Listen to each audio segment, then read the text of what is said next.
membangun kampung halaman.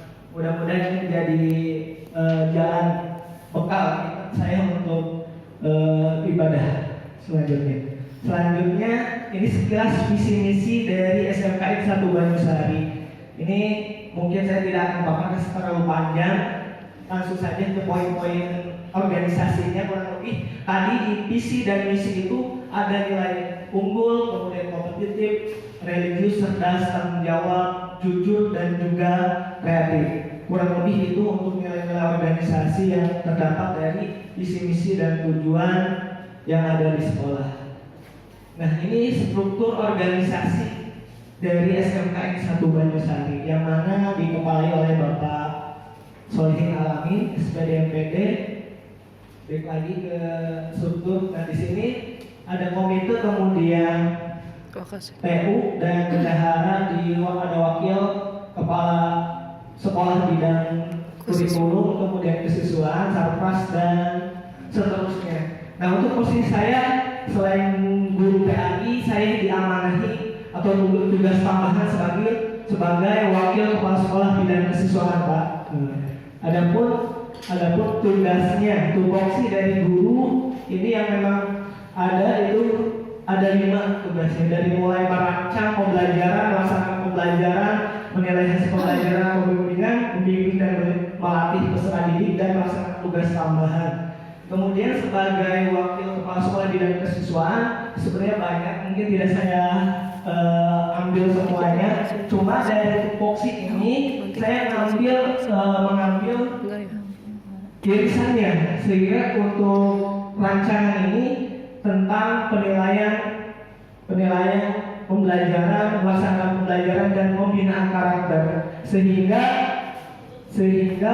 kalau kita menelisik ke latar belakang dari pengambilan tema ini, kalau menelisik ke belakang tentang degradasi moral atau tentang karakter, tentang sikap peserta didik yang SMKN Banyusari, pada saat itu ketika pertama kali masuk saya dapat informasi ada beberapa hal yang memang perlu diperbaiki.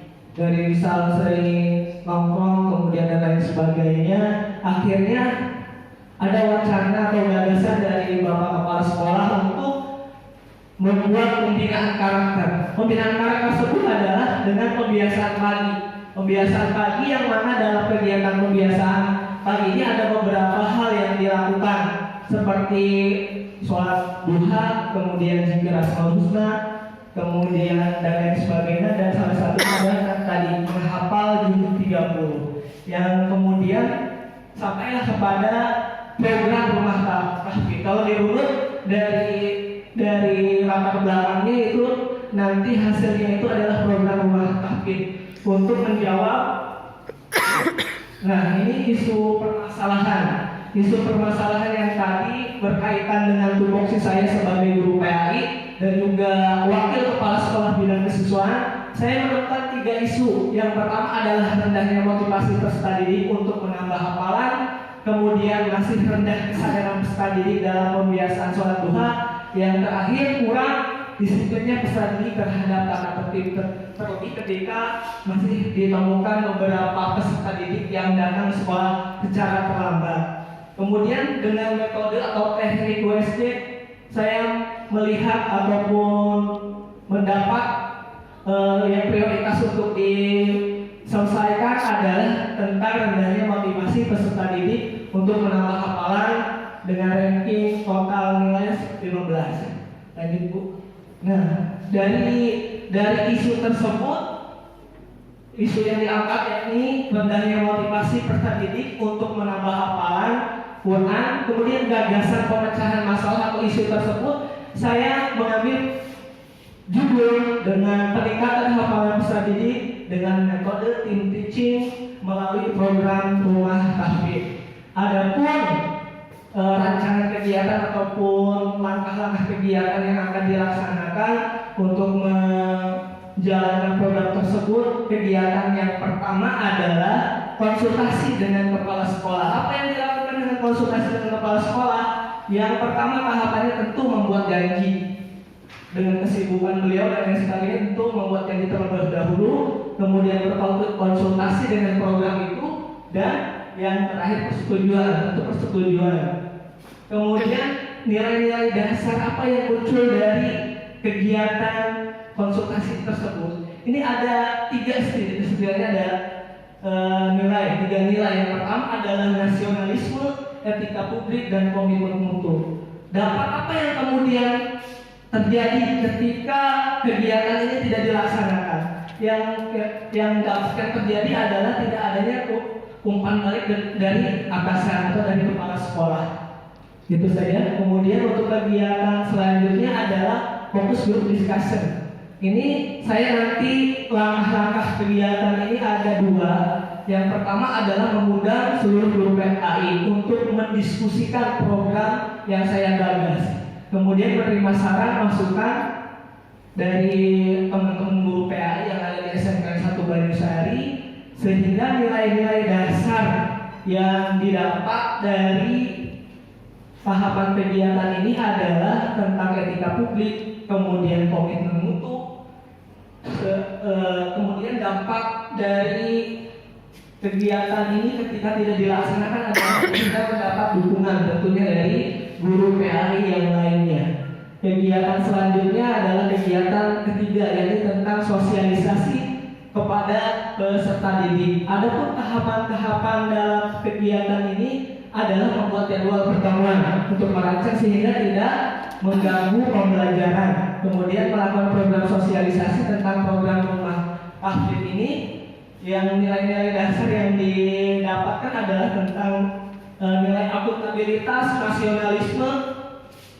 Itu saja untuk yang di kegiatan ini. Analisis dampaknya ketika tidak dilakukan sosialisasi itu akan banyak timbul pertanyaan yang tiba-tiba kan untuk pembelajaran atau program ini dilakukannya adalah di luar jam pembelajaran. Selanjutnya untuk tahapan atau kegiatan keempat, yakni menyusun rancangan program rumah tahfidz. Untuk kegiatan ini ada dua tahapan yang dilakukan. Yang pertama adalah menyusun rancangan program. Bagaimana kemudian disusun rancangan programnya, mulai dari waktunya, kemudian target hafalannya, dan lain sebagainya. Kemudian dilakukan konsultasi dengan kepala sekolah mengenai program yang saya gagas itu. Adapun nilai-nilai dasar yang dimunculkan dari kegiatan ini adalah tadi akuntabilitas, etika publik, komitmen mutu. Itu untuk nilai dasar yang diambil dari kegiatan ini. Kemudian dampak apa yang akan terjadi ketika tidak dilakukan kegiatan tersebut? Tentu akan menghambat ataupun tidak berjalan dengan sesuai rencana. Tadi sudah direncanakan kemudian tidak disusun dengan matang program, maka itu akan tidak sesuai. Lanjut untuk kegiatan yang kelima, yakni menyiapkan mentor. Menyiapkan mentor ini tentu tahapan yang pertama yang dilakukan adalah melakukan seleksi untuk menjadi mentor. Kemudian memilih peserta didik untuk menjadi mentor. Setelah terpilih, itu nanti melakukan program rumah tahfidz. Analisis dampaknya adalah ketika tidak dilakukan maka akan menghambat ataupun tidak sesuai dengan rencana yang sudah terprogramkan. Selanjutnya untuk kegiatan keenam, yakni pengelompokan peserta didik melalui tes hafalan. Tadi sudah terpilih mentor. Nah, untuk tahapan pertamanya nanti saya melakukan tes pemetaan. Kemudian mengelompokkan peserta didik sesuai dengan grade, hafalannya sampai mana dan mana. Kemudian membagi mentor tadi yang di kegiatan keenam ke masing-masing kelompok. Adapun nilai dasar yang terambil dari kegiatan ini adalah akuntabilitas dan anti korupsi. Dampaknya apa yang ketika tidak melakukan kegiatan ini juga sama sebenarnya seperti tadi, yakni menghambat kegiatan tidak sesuai dengan rencana. Lanjut untuk kegiatan 7, yakni pembinaan atau pelaksanaannya. Untuk pelaksanaan kegiatannya itu ada dua. Yang pertama adalah pembinaan terhadap mentor, yang kedua adalah pelaksanaan setoran tadi ke masing-masing mentor tersebut. Kemudian nilai dasarnya ada akuntabilitas dan etika